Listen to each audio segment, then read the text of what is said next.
श्री हरि ही। हम भगवत नाम महिमा जो गीता प्रेस द्वारा प्रकाशित है उसका श्रवण कर रहे हैं। परम सेवा एक सेवा है और दूसरी परम सेवा दूसरे के हित के लिए भोजन आच्छादन देना, शरीर को आराम पहुंचाना, सांसारिक सुख के लिए तन मन धन अर्पण करना सेवा है। परम सेवा यह है कि अपना तन मन धन अर्पण करके दूसरे का कल्याण कर दे, उसी को उसी को आजीविका देना, यह लौकिक सेवा है। और वह परमार्थिक सेवा है कि जो परमात्मा की प्राप्ति में लगे हुए हैं उन्हें हर एक प्रकार की वस्तु दे, उन्हें परमात्मा के नजदीक पहुंचाने में मदद करें। कोई मरने वाला है और उसकी इच्छा है कि मेरे को कोई गीता जी सुनावे, आप उसके पास पहुंच गए, उसको गीता जी सुनाई, तो यह परम सेवा है। परम सेवा वह है जिसके बाद उसको सेवा की आवश्यकता नहीं। आपने लाख आदमियों की सेवा की, रुपया, औषध दिया, भोजन आदि दिया, और दूसरी तरफ आपने एक की भी परम सेवा की, तो यह उनसे बढ़कर है। उसके अनेक जन्मों का अंत करा दिया, अनंत जन्म होने से उसकी रक्षा की। मृत्यु का सागर सामने है। गीता जी भगवान ने धर्म बताया है। राज विद्या राज्य गुह्यम पवित्र मिद मुक्तमम प्रत्याक्षवगम धर्म या सुसुखम कृतमव्ययम। अर्थात यह विज्ञान सहित ज्ञान, सब विद्याओं का राजा, सब गोपनीयों का राजा, अति पवित्र, अति उत्तम, प्रत्यक्ष फल वाला, धर्म युक्त, साधन करने में बड़ा सुगम और अविनाशी है। इस प्रकार भगवान प्रतिज्ञा करके कहते हैं, अर्जुन को शंका हुई कि सब ऐसी सुगम और प्रत्यक्ष फल वाली धर्म में बात है, तो सब कोई इसका पालन क्यों नहीं करते। तब भगवान ने कहा, अश्रद्धाधानम पुरुषः धर्मस्य परंतपः अप्राप्यम माम निर्वन्ते मृत्यु संसार वर्तमनि। हे परंतप, इस उपयुक्त धर्म में श्रद्धा रहित पुरुष मुझको ना प्राप्त होकर मृत्यु रूप संसार चक्र में भ्रमण करते रहते हैं। जैसे जल का सागर है, वैसे मृत्यु का सागर है। समुद्र में जल के अनंत कण हैं, वैसे जब तक मोक्ष नहीं होगा तब तक भावी में होने वाली मृत्यु की संख्या नहीं। आपके द्वारा एक का कल्याण हो गया तो वह परम सेवा है। इसके मुकाबले में करोड़ों की आजीवन सेवा भी नहीं है। जब आपको परम सेवा का मौका मिले तो मरने वाला चाहता है कि हमारा भविष्य नहीं बिगड़े, तो ऐसी सेवा अवश्य करनी चाहिए। शिव का भक्त हो तो उसके गले में रुद्राक्ष की माला धारण कराएं। विष्णु का भक्त हो तो भगवान नारायण का नाम और गुणों का कीर्तन सुनाएं। तुलसी तथा गंगा जल देवें। अंतकाल में भगवान का नाम स्मरण करावें। उसके सामने भगवान का चित्र रखें। नेत्रों के सामने भगवान का स्वरूप रहे, नाम का कीर्तन होता रहे, तो भीतर भगवान की स्मृति होगी। भागवत रामायण की पुस्तकें मुफ्त में दें या कम कीमत पे दें। भागवत रामायण की कथा कहें, सुनावें या सुने, किसी प्रकार प्रचार करें। पैसा, समय, शक्ति इस काम में लगावें। जो अपने जन हो उन्हें भी इस काम में लगावें। तन मन धन जन सबको भगवान के काम में लगावें। जो दूसरों में भगवान का प्रचार करता है वह भगवान का परम भक्त है। भगवान कहते हैं, हे अर्जुन, तुम्हारे और मेरे संवाद का जो कोई संसार में प्रचार करेगा, उससे बढ़कर मेरा प्यारा काम करने वाला संसार में ना है और ना होगा। ना चा तस्मान मनुष्येषु कंचन मेरे प्रिया कृताहम भवती नाचा में तस्मादन्यम प्रियातरो भुवि। परम सेवा करने की कोशिश करें, भगवान से प्रार्थना करें, और अगर इस काम के लिए नरक में भी जाना पड़े तो स्वीकार करें। वह नरक भी आपके लिए बैकुंठ से बढ़कर होगा। एक कथा आती है, कोई भक्त यमलोक के पास से होकर जा रहा था। उसे सुनाई पड़ा कुछ लोग रोते और चिल्लाते हैं। उसने पार्षद से पूछा, यह क्या बात है। पार्षद बोले, महाराज यही यमलोक है, यहाँ जीव यम यातना भुगत रहे हैं। अच्छा, तो विमान ठहराओ और कुछ नजदीक ले चलो। नजदीक पहुंचे तो लोगों ने कहा कि आपके दर्शन से, आपके स्पर्श से की हुई वायु से हमें प्रसन्नता और शांति प्राप्त हो रही है। यम के सब शस्त्र भोथरे हो रहे हैं, यम यातना कम हो गई है। इसलिए आपसे यह प्रार्थना है कि आप जितनी देर अधिक ठहर सकें उतनी अधिक ठहर जाए। वे वहीं ठहर गए। पार्षदों ने कहा, महाराज चलिए। उसने जवाब दिया, हम यहीं ठहरेंगे। पार्षदों ने कहा, आपको तो बैकुंठ लोक में चलना है। तो उसने जवाब दिया कि भगवान को यह संदेश कहना कि इन लोगों की भी वहां गुंजाइश होती हो तो वहां चलें, अन्यथा हम यहीं रहेंगे। तुम पूछ आओ। पार्षद उधर गए। इधर इन्होंने भगवान का कीर्तन करना शुरू किया तो भगवान प्रकट हो गए, सबका उद्धार कर दिया। अतएव आपको मौका मिला है, किसी की परम सेवा करने का मौका आए तो परम सौभाग्य मानना चाहिए। कबीर भक्त थे, उनका लड़का भी भक्त था। कबीर अपने लड़के को कहा करते थे कि बड़ी स्त्री माता के समान है, छोटी बहन के और छोटी हो तो वह पुत्री के समान है। एक दिन कबीर ने कहा, बेटा, अब तुम्हारी 16 साल की हो गई है, उम्र 16 साल की होगी, तुम्हारा विवाह करेंगे। तो कमला ने कहा, आप मेरा विवाह माता, बहन या लड़की के साथ किसके साथ करेंगे? कहा भी गया है, आधा भक्त कबीर था, पूरा भक्त कमाल। रैदास भगवान के भक्त थे, जाति के चमार थे। उनकी लड़की भी भक्त थी। कोई भगवान के दर्शन के लिए रैदास के घर आया। रैदास ने अपनी लड़की से कहा, बेटी, इसको गंगा जल पिला दो, इसे भगवान के दर्शन हो जाएंगे। जिस पानी में चमड़ा रंगा जाता था उसमें लोटा भर कर ले गई। चमड़ा रंगने वाला होने से उसने वह पानी नहीं पिया, किंतु एक दूसरा भक्त जिसकी श्रद्धा थी उसने पी लिया, तो उसे भगवान के दर्शन हो गए। वह नाचने गाने लगा। भगवान के प्रत्यक्ष दर्शन हो गए। उसके कपड़े पर कुछ पानी गिर गया था, पर कपड़ा निचोड़ निचोड़ कर लोग पानी पीने लगे। जिसने पिया उसको दर्शन हो गया। बाद में उस भक्त को अपनी भूल समझ में आई, तो वह रैदास जी के पास पुनः गया। तो रैदास जी ने कहा, वह पानी मुल्तान गया, अब फिर नहीं आवना। वह लड़की तो ससुराल गई, उसका ससुराल मुल्तान में था। यह मनुष्य शरीर, भारत भूमि, आर्यवर्त, उसमें भी उत्तराखंड, भगवती गंगा का किनारा, उसकी रेणुका का आसन, गंगा का जल पीने और स्नान के लिए मिलता है। इससे बढ़कर पवित्र और एकांत स्थान नहीं। ऐसा मौका अपने घर पर नहीं मिलता। वट की छाया के मुकाबले और छाया नहीं, जो शीतकाल में गर्म और गर्मी में शीतल रहती है, इससे बढ़कर कोई नहीं। वैदिक सनातन धर्म सबसे प्राचीन है। उत्तम देश, काल और जाति मिली है।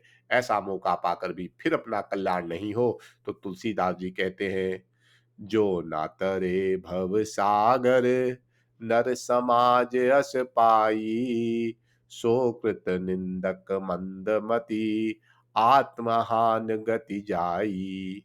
जो मनुष्य ऐसा साधन पाकर भी भव सागर से ना तरे, वह कृतघ्न और मंद बुद्धि है और आत्महत्या करने वाले की गति को प्राप्त होता है।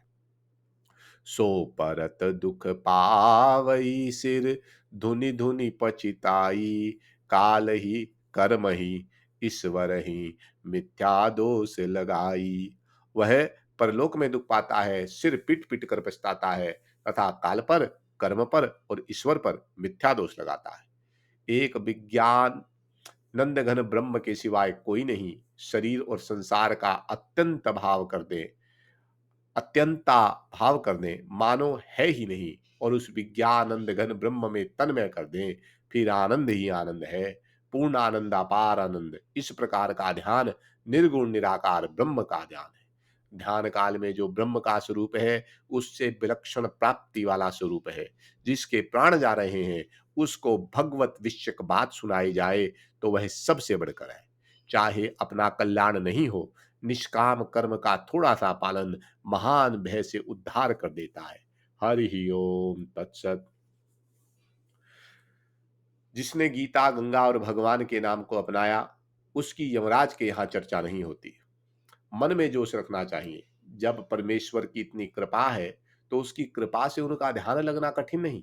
सबसे बढ़कर उन्हीं की यह दया है कि मनुष्य का शरीर हमको दिया, भारत भूमि में जन्म तथा यह भागीरथी का तट प्राप्त हुआ। भारत में जन्म होकर भी वैदिक सनातन धर्म में जन्म हुआ, जो सबका आदि माना जाता है। फिर यह उत्तम से उत्तम स्थान, साथ साथ कलयुग, जिसमें थोड़े ही काल में साधन करने से परमात्मा की प्राप्ति हो सकती है। फिर भगवान की चर्चा, यह सारी बातें परमात्मा की कृपा से ही प्राप्त होती हैं। इस दृश्य को घर जाकर भी याद कर लें तो स्वाभाविक ही वैराग्य की लहरें उठने लगे। यहाँ तो स्वाभाविक ही सात्विकता और वैराग्य का भाव होता है। यह भागीरथी गंगा है। इसके दर्शन से अंतःकरण शुद्ध और सात्विक हो जाता है। फिर स्नान और पान की तो बात ही क्या। शास्त्रों में गंगा जी के लिए यहाँ तक बताया गया कि गंगा जी के दर्शन से मनुष्य पवित्र हो जाता है और अंत काल में उसे भगवान की प्राप्ति हो जाती है। श्री शंकराचार्य जी कहते हैं, भगवत गीता कंचित गीता, गंगा जल लव कणिका पीता। अर्थात जिसने भगवत गीता का कुछ भी पढ़ा है, गंगा जल की जिसने एक बूंद भी पी है, एक बार भी जिसने भगवान श्री कृष्ण चंद्र का अर्चन किया है, उसकी यमराज क्या चर्चा कर सकता है। जो भागवत गीता का किंचित मात्र भी अध्ययन करता है और गंगा जी के जल का लव मात्र भी पान करता है, उसकी यमलोक में चर्चा भी नहीं होती, उसकी आत्मा पवित्र हो जाती है।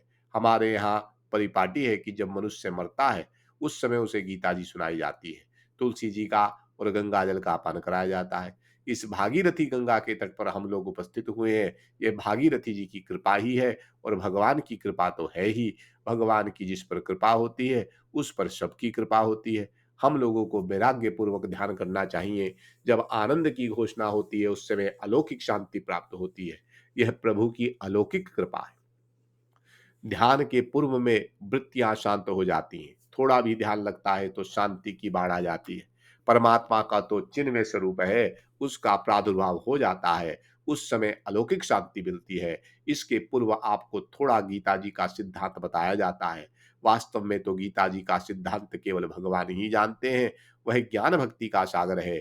अतः इसमें जो डुबकी लगाता है, वह उस में गीता में हो जाता है। गीता रूपी जो गंगा है, वह अपने आत्मा के कल्याण के लिए है। इस गीता रूपी गंगा के एक श्लोक को धारण कर लें तो कल्याण हो सकता है। परमात्मा की प्राप्ति के लिए गीता जी का एक श्लोक बहुत है।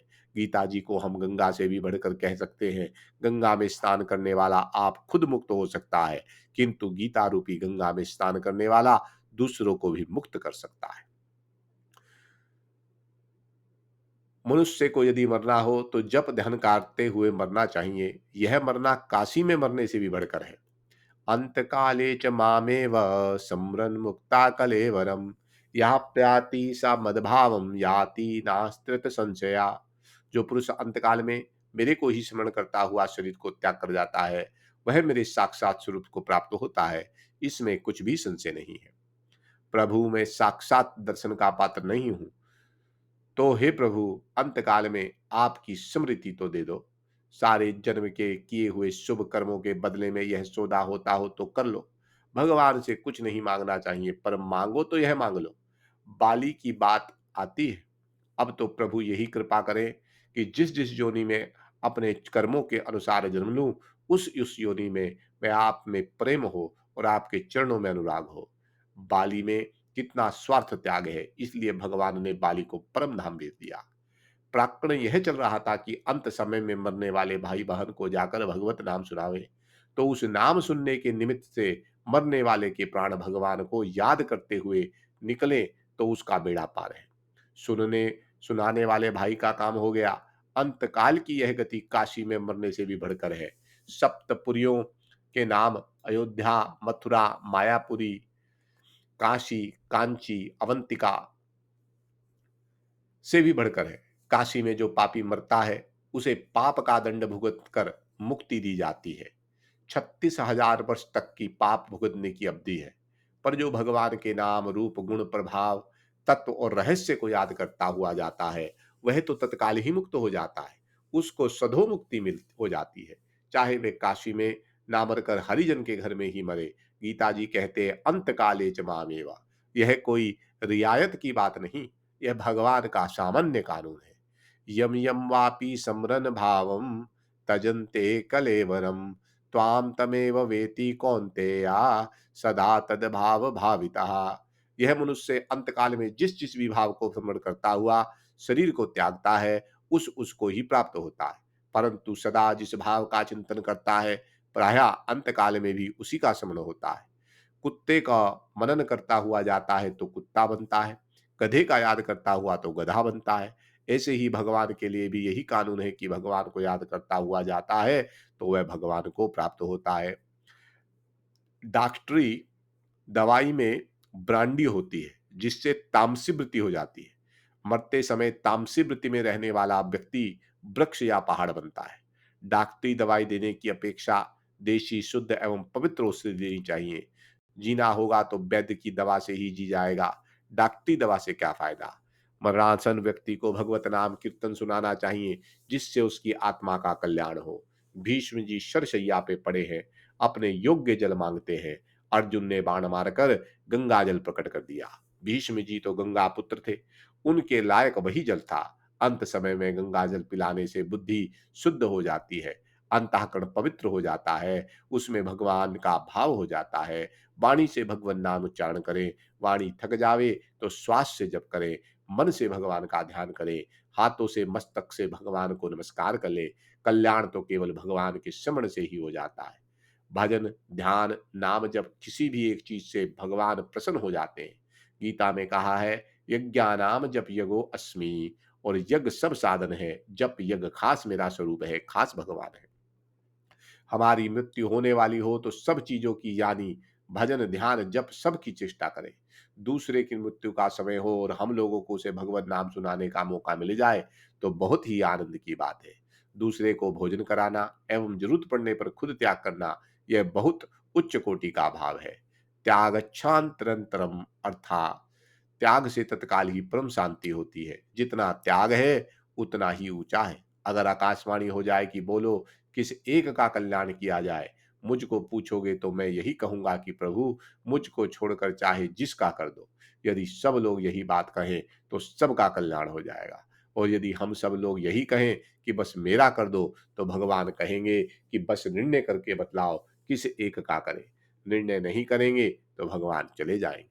जो अपने कल्याण की बात छोड़कर दूसरे का कल्याण चाहता है, उसे मुक्ति का सदा व्रत बांटने का मौका मिलता है।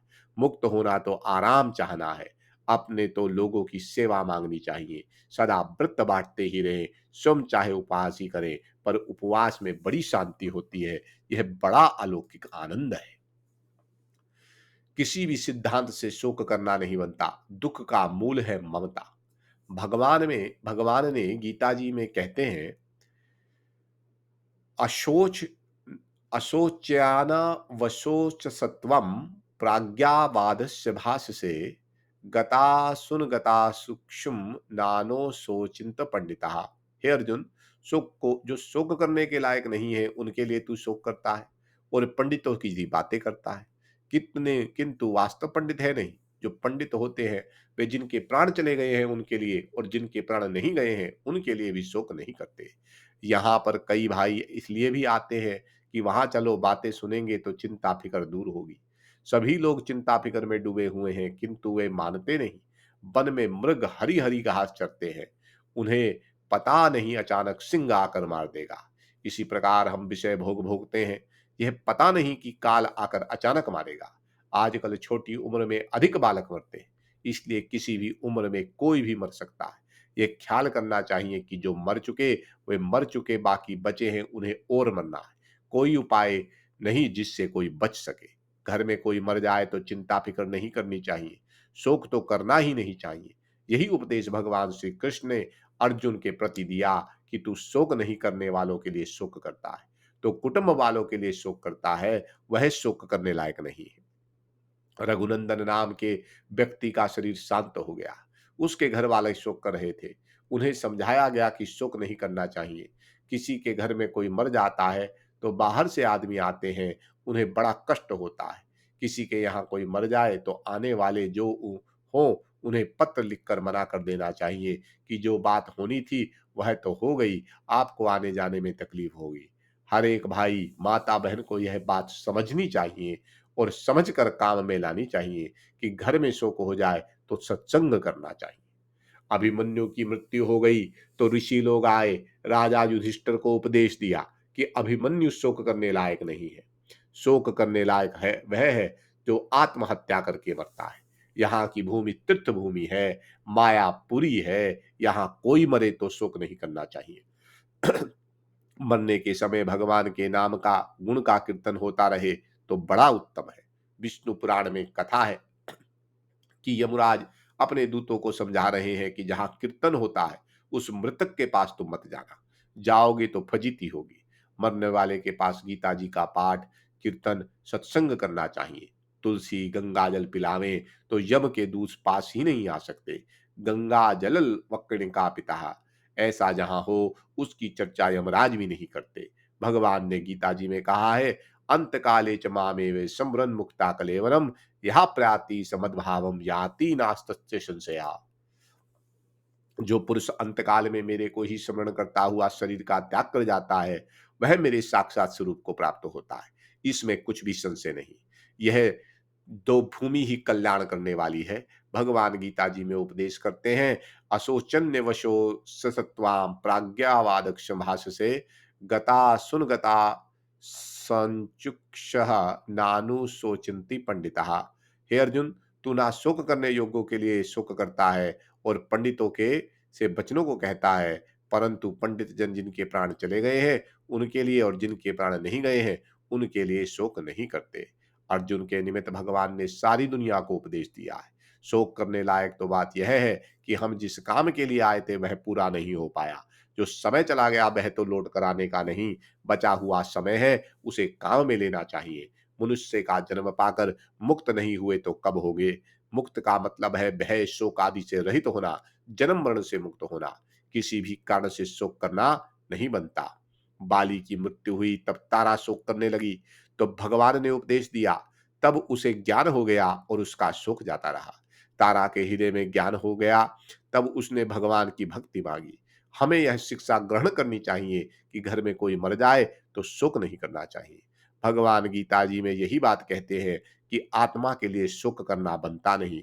ना जायते मरियते वा कदा चिंतयाम, अर्थात यह आत्मा किसी काल में भी ना जन्मता है और ना मरता है। आत्मा ना जन्मता है ना मरता है, वह नित्य है, अजन्मा है, शाश्वत है। इसमें किसी तरह से परिवर्तन नहीं होता। यह आत्मा सनातन है। शरीर के नाश होने पर भी आत्मा का नाश नहीं होता। शरीर के लिए भी क्यों शोक करना चाहिए। भगवान कहते हैं, अव्यक्तादीनि भूतानि व्यक्त मध्यानि भारता अवक्त निधान्य व तत्र का परिदेवना। सभी प्राणी पहले बिना आकार वाले थे, बाद में भी आकार वाले नहीं रहेंगे, केवल बीच में ही आकार वाले बन गए। उसके लिए क्या चिंता है। रात्रि में जैसे किसी को स्वप्न में हिंदुस्तान का राज्य मिल जाए, जागने पर बहने लगे रोने लगे, इस तरह यह बात है। शरीर का विनाश तो होना ही है, जो नाश होने वाला ही है उसके लिए क्यों शोक करना चाहिए। जो आत्मा का जन्मना मरना मानते हैं वह मूर्खों का सिद्धांत है। यदि वह भी सिद्धांत माना जाए तो उनके सिद्धांतों से भी यह बात सिद्ध होती है कि जो जन्मे हैं वे तो मरेंगे ही। किसी भी सिद्धांत से किसी भी प्रकार से शोक करना नहीं बनता। यदि कहो कि हम तो आत्मा से शरीर का वियोग होता है उसके लिए शोक करते हैं, तो उसके लिए भी शोक नहीं करना चाहिए। भगवान कहते हैं, वासांसी जीर्णानि तथा विहाय नवानि गृहति नरो अपारणी तथा शरीराणि विहाय जीर्णान्यानि संयानि नवानि देहि। यदि तू कहे कि मैं तो शरीर के लिए वियोग का शोक करता हूं, तो यह भी उचित नहीं। क्योंकि जैसे मनुष्य पुराने वस्त्रों को त्याग कर दूसरे नए वस्त्रों को ग्रहण करता है, वैसे ही जीवात्मा पुराने शरीर को त्याग कर दूसरे नए शरीर को प्राप्त होता है। आप कहें कि यह उपदेश तो अर्जुन के प्रति है। यहाँ सभी तरह के वृद्ध युवा आदि पुरुष थे। बात यह है कि जिसकी आयु समाप्त हो चुकी है वही पुराना है। धोबी से धुल कर आए पुराने कपड़े भी नए दिखते हैं, किंतु धोबी जानता है कौन सा कपड़ा नया है और कौन सा पुराना है। इसी प्रकार भगवान तो सब कुछ जानते हैं, कौन नया और कौन पुराना। वे कहते हैं गीता में, वेदाहम समतीतानि वर्तमानानि चा अर्जुन भविष्याणि च भूतानि मां तू वेदना कश्चन। हे अर्जुन, पूर्व में व्यतीत हुए और वर्तमान में स्थित तथा आगे होने वाले सब भूतों को मैं जानता हूं, परंतु मेरे को कोई भी श्रद्धा भक्ति रहित पुरुष नहीं जानता है। जिसकी आयु खत्म हो गई है वे पुराने ही है। सबके शरीर की आयु समान नहीं होती। कपड़ा भी कोई 5 वर्ष, कोई 2 वर्ष, कोई 1 वर्ष टिकता है। कोई पूछे कि कपड़ा तो पुराना उतारते समय और नया पहनते समय प्रसन्नता होती है। ठीक है, किसको प्रसन्नता होती है? समझदार को, ना कि बच्चे को। बच्चा तो कपड़े बदलते समय रोता है, किंतु माँ उसके रोने की परवाह ही नहीं करती। इसी प्रकार भगवान हमारी परवाह नहीं करते और गंदे शरीर को बदलकर नया शरीर देते हैं। समझदार आदमी किसी की मृत्यु पर रोते नहीं। भगवान ने गीता जी में बतलाया है, देहिनो अस्मिनथा देहम कौमारम यौवनम जरा तथा देहांत प्राप्ति धीर तस्ते न मुहति। जैसे कुमार युवा और वृद्धावस्था होती है, वैसे ही इस शरीर की अवस्था होती है। इसलिए जो धीर पुरुष होते हैं वे नहीं रोते। हमें यही बात तो समझनी है कि हमारे घर में कोई मरे और हम रोवें तो वह हमारी मूर्खता है। कोई भी रोता है तो वह मूर्खता का परिचय देता है। हाँ, भगवान के लिए तो रोना चाहिए, यह तो संतों का आदेश है। केशव केशव कूकिए, ना कूकिए आसार। हे केशव, हे नाथ, हे हरि, इस प्रकार रोना चाहिए। आसार संसार के लिए कभी रोना नहीं चाहिए। लोग रोते हैं आसार संसार के लिए। संसार के लिए रोने से कोई गर्ज सरेगी नहीं। दुर्वासा ऋषि के आने पर द्रौपदी ने भगवान को पुकार लगाई। भगवान प्रकट हो गए। भगवान के लिए रोना तो फायदे की चीज है, और रोना उस वस्तु के लिए चाहिए जिससे हमें शांति मिले। आत्मा नित्य है, शरीर अनित्य है, इसलिए शोक नहीं करना चाहिए। भक्ति की दृष्टि से यह समझना चाहिए कि घर में कोई मर गया तो शोक क्यों करें। आप यहाँ गीता भवन में रहते हैं, हमारा यहाँ रुपया जमा करा दें और जाते समय रुपया आप वापिस लें, तो हम दुख करें कि हमारी नालायकी है। इसी प्रकार भगवान ने लड़के को हमारे पास रक्षा के लिए दे दिया, भगवान रुपये वापिस ले लेते हैं तो हम उसके लिए रोवें, तो यह हमारी मूर्खता है। जिस प्रकार हंसकर किसी की चीज रखी, उसी प्रकार हंसकर दे देना ईमानदारी है, नहीं तो बेईमानी है। दूसरे की चीज रह ही कैसे सकती है। फलमानसी है जो प्रसन्नता से चीज लौटा दे, नहीं तो फजीती होगी। मतलब भला मानसी है जो प्रसन्नता से चीज लौटा दे, नहीं तो फजीती होगी। चीज तो वापस देनी ही पड़ेगी। भगवान के यहाँ तो उसका और अच्छा प्रबंध है। हम रोवें तो भगवान कहे कि कम वक्त है ये मेरा भक्त कहाँ। मेरा भक्त होता वह तो मेरी इच्छा के अनुकूल ही अपनी इच्छा रखता। भगवान की इच्छा के बिना तो कोई मर नहीं सकता। भक्त तो वही होता है जो स्वामी के किए हुए पर नाराज नहीं हो एवं दुख न मांगे। इस न्याय से ही प्रसन्नता रखनी चाहिए। कर्म योग की दृष्टि से विचार करो। कोई जन्मा और मर गया, सोचना चाहिए जन्म और चला गया, कारण क्या। रोना तो इसलिए है कि 23 वर्ष तक पाला पोसा, रुपए खर्च किए, वह चला गया, तो सोचना चाहिए उसका हमारे पर ऋण था, वह पूरा करके चला गया। उसके हम ऋणी थे, अब खाता नक्की हो गया। इस प्रकार से हम ऋण से मुक्त हो गए। ऋण से मुक्त हो गए तो खुशी मनानी चाहिए और परमात्मा से प्रार्थना करना चाहिए कि सबके ऋण मेरे को मुक्त कर दो, और कोई पाप किए हैं उनका फल भुगता कर मुक्त कर दो। भीष्म पितामह प्रार्थना करते हैं, जो कोई पाप है वे आकर इसी शरीर से अपना फल भुगता ले। वैराग्य की दृष्टि से भी शोक नहीं करना चाहिए। हम रेल में बैठते हैं, रास्ते में कई आदमी आते हैं, कोई उतर जाता है तो हम खुश होते हैं कि भीड़ कमती हो गई। इसी प्रकार यह रेल का डिब्बा है, इसमें कोई मर गया तो अच्छा हुआ, इसमें शोक की क्या बात है। और यह बात है कि हमने मान लिया यह हमारा लड़का, यह हमारा पोता, तब शोक होता है। नहीं तो लड़के तो रात दिन संसार में मरते ही रहते हैं। तुमने अपनी मान्यता की स्थापना करी कि यह हमारा पोता, अब रोते हो। इसलिए हर एक माता भाई बहन को ऐसा विचार करके शोक नहीं करना चाहिए। दुख का मूल है वह ममता ही। हम ममता करते हैं, यह मेरा भाई, यह मेरी स्त्री, किंतु ममता करनी नहीं चाहिए। उससे जो सत्य हो, जिसके लिए रोना ना ही पड़े। सत्य वस्तु परमात्मा है, नाशवान वस्तु है संसार। परमात्मा के साथ कोई प्रेम करेगा तो उसे रोना नहीं पड़ेगा। भगवान के साथ संयोग हो गया तो वियोग होने का ही नहीं। प्रेम के लायक तो भगवान ही है। इसलिए हमें सारे पदार्थों से प्रेम हटाकर केवल प्रभु में प्रेम करना चाहिए। केवल प्रभु के साथ प्रेम है, उसी का नाम अनन्य भक्ति है। बस अनन्य भक्ति है तो और कोई चीज की जरूरत नहीं। भगवान ने गीता जी में कहते हैं, भक्त्या त्वन्न्या शक्या अहम मेवा विदो अर्जुना, ज्ञातुम दुष्टाम च ततेवेना प्रविष्टुनु च परम तपः। हे अर्जुन, अनन्य भक्ति करके तो इस प्रकार चतुर्भुज रूप वाला में प्रत्यक्ष देखने के लिए और तत्व से जानने के लिए तथा प्रवेश करने के लिए, अर्थात एक ही भाव से प्राप्त होने के लिए भी शाक्य। उनके जन्मों को धिक्कार है जो परमात्मा को छोड़कर संसार में प्रेम करता है। जितने शरीर है, पदार्थ हैं, वे तो मेले मेले के समान है। इस शरीर में न द्वार है, उनके द्वारा मल ही मल निकलता रहता है, दुर्गंध ही दुर्गंध है। प्रेम के लायक कौन सी चीज है। प्रेम करने लायक तो भगवान का दिव्य माधुर्य स्वरूप है। वह आनंद में, शुद्ध है और अमृत में है। उन माधुर्य मूर्ति भगवान से प्रेम करना चाहिए। इस आसार संसार से क्या प्रेम किया जाए। भगवान के ध्यान रूपी रस्से को नहीं छोड़े। देखो, ख्याल करने की बात है, और कोई साधन तो बने ना बने यह साधन ना छोड़ो, भगवान का ध्यान ना छोड़े। भगवान का भजन, ध्यान सब विघ्नों को नष्ट कर देता है। यह ध्यान बाहर के, भीतर के सब विघ्नों का नाश कर देता है। यह निश्चय कर ले, अंत समय में जिसका ध्यान हो जाता है वह वही बन जाता है। अतः अंत समय में भगवान को याद करने के लिए पहले से ही अभ्यास करें। भगवत नाम का जप खूब करें। ध्यान से प्रसन्नता और शांति रहती है और उस समय दुराचार, काम, क्रोध आदि पास नहीं आते। ध्यान भक्ति का प्रधान अंग है। भगवान कहते हैं, उसका योग से मैं वहन करता हूँ जो निरंतर मुझे याद रखता है। नहीं तो पता नहीं हम कहाँ जन्मेंगे। शास्त्र कहते हैं, मिट्टी के कणों की गिनती हो सकती है, पर यह जीव कितनी बार इंद्र और ब्रह्मा हो गया, इसका पता नहीं। संसार समुद्र में डूबते के लिए भगवान का ध्यान आधार है। इस ध्यान रूपी रस्से को ना छोड़ें। फिर क्या पता ऐसा मौका हाथ लगे या ना लगे। ध्यान के लिए जरूरी से जरूरी बात छोड़ दें, पर इसे ध्यान को ना छोड़ें। इतना मौका दूसरे जन्मों में लगे यह भरोसा नहीं रखें। क्या पता दूसरे जन्म में क्या होएगा। इसलिए सब काम छोड़कर इस काम को करें।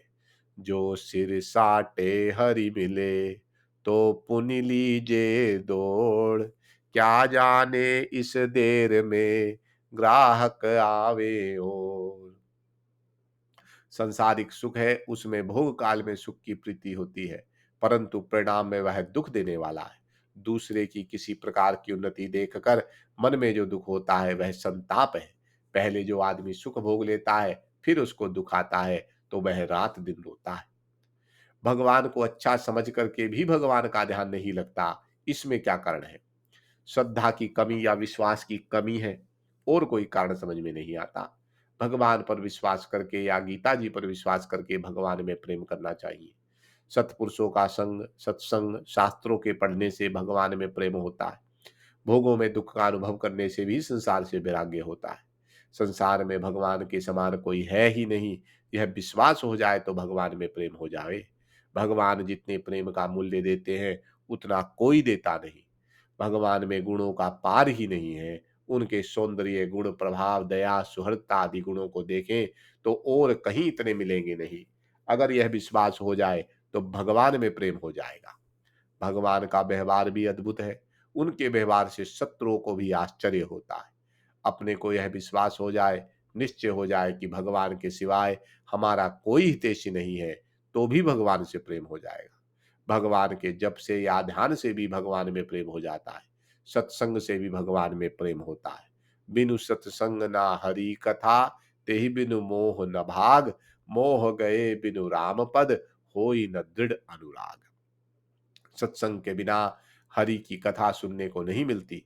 उसके बिना मोह नहीं भागता, और मोह के बिना गए बिना श्री रामचंद्र जी के चरणों में दृढ़ प्रेम नहीं होता। भगवान में जितनी सुख शांति है उतनी और किसी में भी नहीं। अगर यह विश्वास हो जाए तो भी भगवान में प्रेम हो जाए।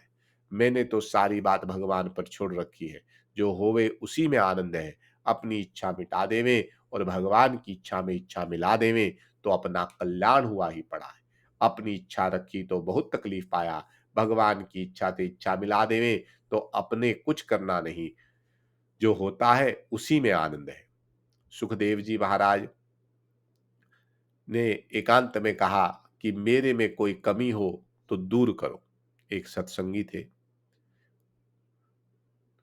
तो उसके उत्तर में कहते हैं, यह समझो कि भगवान के परम धाम में जा रहा है, अपने कुछ करना नहीं। यह निश्चय कर लें कि अपने कल्याण में शंका नहीं। आप लोगों के लिए यह बात है कि मरने वाले को आश्वासन देवे कि तुम्हारा निश्चित कल्याण है। भगवत नाम जप कीर्तन करते हुए या सुनते हुए जिसका शरीर छूटता है उसका कल्याण निश्चित है। जीने वाले के लिए यह बात है कि खूब भजन ध्यान करे, गीता और महात्मा की बात माने तो उसके कल्याण में कोई शंका नहीं है। मरे हुए व्यक्ति के शव को अगर महात्मा देख लेवे तो वह जहां पर गया हुआ है वहां से सीधे भगवान के यहां चला जाता है। फिर अगर जीते हुए को देख लेवे तो उसका कहना ही क्या। मरने वाले को होश रहे तब तक भक्ति की, ज्ञान की बातें सुनावे, होश नहीं रहे तब कीर्तन सुनावे। संसारिक काम करते हुए भगवान का विस्मरण हो जाता है, यह कोई क्यों कह होता है। इस संसार को स्वप्नवत मान लेवे तो उसमें आसक्ति नहीं रहेगी। भक्ति की मार्ग में भगवान की लीला समझ लेवे। इस संसार के शरीर, रुपया, स्त्री, पुत्र आदि में जो आसक्ति है वही पतन का मुख्य कारण है। इसको हटाना चाहिए। विश्व की जो सत्ता है तब उनका ध्यान अर्थात चिंतन होता है, यह बहुत हानिकारक है। इसी तरह से भगवान का चिंतन होने लग जावे तो बहुत उत्तम है। भगवान और महापुरुषों के प्रभाव की बातें। पापी से पापी का भी परमात्मा की शरण होने से कल्याण हो जाता है। यह भगवान का अलौकिक प्रभाव है। यशोदा के आंगन में जो रेती है उसमें भगवान खेलते हैं, सो उसमें भगवान के चरण लगने से उसके हर कण में मुक्ति देने की शक्ति है। यह भगवान का अलौकिक प्रभाव है। इसी तरह से महात्मा पुरुष हैं, उन्होंने जहां वास किया वह स्थान भी तीर्थ हो गया। जहां पतिव्रता स्त्री रही वह स्थान भी तीर्थ हो गया। जैसे यहाँ से 11 मील दूर अनुसुईया जी का मंदिर है। अनुसुईया जी पतिव्रताओं में श्रेष्ठ मानी जाती है। अयोध्या जी में मरने से कल्याण है। मथुरा वृंदावन में मरने से कल्याण है। आप व्यवहार करो, उस समय भगवान श्री रामचंद्र जी को याद करो तो बहुत ज्यादा लाभ हो सकता है। कहना नहीं चाहिए मुझको, तो बहुत लाभ हुआ है। भगवान को याद करते हुए, कीर्तन करते हुए, भगवत नाम या कीर्तन सुनते हुए, भगवान को नमस्कार करते हुए जो शरीर छोड़कर जाता है उसका कल्याण हो जाता है। भगवान का नाम जप करते हुए, कथा, गीता जी आदि सुनते हुए जो जाता है उसका कल्याण हो जाता है। महात्मा जो कहते हैं वह शब्द आकाश में रहते हैं। कोई अधिकारी पुरुष आता है तो वे उसकी मदद करते हैं। शब्द नित्य है। दीन, दुखी, अनाथ आदि की सेवा करना सेवा है। परम सेवा है मरते हुए को भगवान का नाम सुनाना और गीता का प्रचार करना। नाचा तस्मात् मानुष्य कश्च में प्रियकृतम भवती न च मे तस्मादन्यम प्रियतरो भुवि। उससे बढ़कर मेरा अतिशय प्रिय कार्य करने वाला मनुष्य में ना कोई है, ना उनसे बढ़कर मेरा अत्यंत प्यारा पृथ्वी में दूसरा कोई होगा। 4 घंटे का मौन रखना, जिसके अनुकूल हो वह रखे, जिसको साधन करना हो वह मौन रखे। रात को सोने के समय को साधन बनाना चाहिए। रात को सोते समय भगवान के नाम का जप या ध्यान एवं लीला आदि का चिंतन करते हुए सोए। अपने साधन को हर समय बढ़ावे। हर घंटे उसका निरीक्षण करे कि पिछले घंटे से साधन बढ़ा या नहीं। अगर नहीं बढ़ा तो खोजना चाहिए क्यों नहीं बढ़ा। मेरा भक्त यज्ञ और तपो का भोगता मुझको जानकर और सुहृद जानकर मुझको प्राप्त हो जाता है। बीमार आदमी मिल जावे तो उसकी खूब तन मन धन से सेवा करे। उसको भगवान का स्वरूप समझे या उसमें भगवान को समझे, क्योंकि सब तपों और यज्ञों का भोगता भगवान ही है। जो निष्काम भाव से दूसरों के परोपकार के लिए दूसरों के सेवा करता है उसी को किसी बात का डर नहीं। जैसे हैजा, प्लेग, टीबी आदि की बीमारी में निर्धड़क होकर उनकी सेवा करें। सेवा करने वाले को किसी बात का डर नहीं। हमने तो बहुत उत्साह से ऐसा काम किए हैं कि हमें तो कुछ नहीं हुआ है। निष्काम भाव से जो भी काम किया जाता है वह कल्याण करने वाला है। गीता जी के एक एक चरण में रहस्य की बात भरी हुई है। गीता जी में प्रवेश करके उसको धारण करना, उसका कल्याण हो जाए, उसमें तो कहना ही क्या, वह दूसरों का भी कल्याण कर सकता है। भगवान ने गीता जी में कहा है, कर्मण्यवाधिकारस्ते माँ फलेषु कदाचना माँ कर्म फल हेतु भूर्मा ते संगो सत्व कर्मिणा। तेरा कर्म करने में अधिकार है, उसके फलों में कभी नहीं। इसलिए तू कर्मों को के फल का हेतु मत हो तथा तेरी कर्म ना करने में भी आसक्ति ना हो।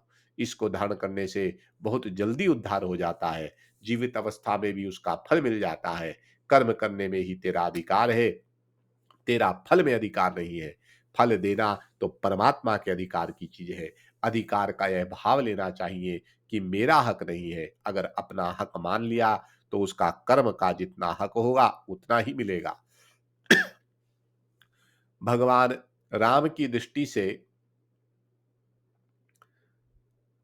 राज्य पर मेरा अधिकार नहीं है।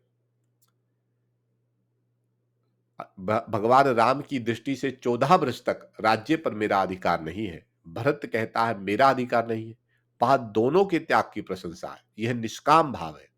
भरत जी ने राज्य का काम किया पर उसका उपभोग नहीं किया। ब्राह्मण को गाय देना, दान देने के बाद उसकी सेवा की जा सकती है पर उसका दूध नहीं पिया जा सकता। ऐसे ही कर्म करने में ही अपना अधिकार है, फल में अपना अधिकार नहीं है। कोई भी उत्तम कर्म किया जावे, उसको अच्छी तरह से करे और फल में अधिकार नहीं माने। कर्म फल का हेतु मत बन। अगर तू कर्म फल का हेतु बन जाएगा, तो तुमको भोगना पड़ेगा, मुक्ति नहीं मिलेगी। फल को छोड़ने से ही मुक्ति होती है। ना तो वाणी से यह कहे कि मैंने यह बढ़िया काम किया, ना मन में अभिमान करे। कर्म करके उसके फल में भी आसक्ति नहीं रखे, ना उसमें अहंता ममता रखे, ना आसक्ति रखे, ना वासना रखे, उनसे अपना संबंध ही नहीं जोड़े। जैसे पुण्य कर्म करे तो उसको स्वर्ग मिलेगा, स्वर्ग के बाद फिर उसको यहाँ पर मृत्यु लोक में आना पड़ेगा। उससे आना जाना नहीं मिटता। सब काम भगवत अर्थ करे, जिससे कल्याण होता है। कर्म ना करने में तुम्हारी प्रीति नहीं होनी चाहिए। कर्म करने में ममता, आसक्ति आदि नहीं रखनी चाहिए। तो आज की इस सत्संग को यहाँ विराम देते हैं। भगवत नाम महिमा एवं परम सेवा का महत्व।